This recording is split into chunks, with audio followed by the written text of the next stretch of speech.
Facebook password မင်းနေလွယ်တကူပြန်ချင်းပြမယ်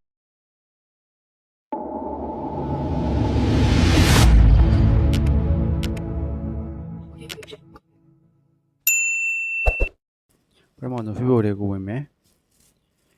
ပြီးတာနဲ့ menu bar လေးရှိသွားမယ်ပြီးရင်ဆွဲတင်လိုက်ပြီးရင် setting and privacy ဆိုတာကိုအဲ setting and privacy ဒီနေရာလေးနှိပ်မယ်ပြီးတာနဲ့ setting ကိုနှိပ်မယ်ပြီးရင်အဲ့ဒီမှာနော် account center ဆိုတဲ့ဟာအဲ့နေရာကိုနှိပ်လိုက်ရင်ဘယ်နေရာနဲ့နှိပ်ရလဲ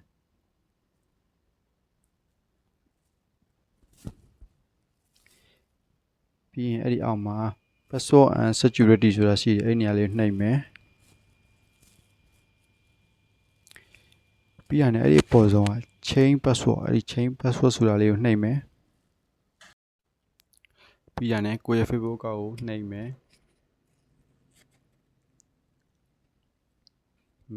အဲ့အပေါ်ဆုံးမှာကိုယ့်ရဲ့ password အဟောင်းထည့်ရမယ်အောက်နှစ်ခုမှာက password အသစ်ထည့်ရအောင်ပေါ့နော်ကဲကိုမမှတ်မိတော့ဘူးဆိုရင်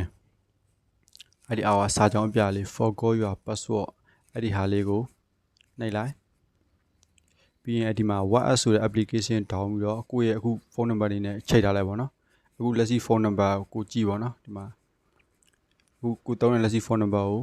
နှိပ်လိုက်ပြီးရင်ကိုနေညူနှိပ်လိုက်ပြီးရင်အမကုတ်ကြလာလိမ့်မယ်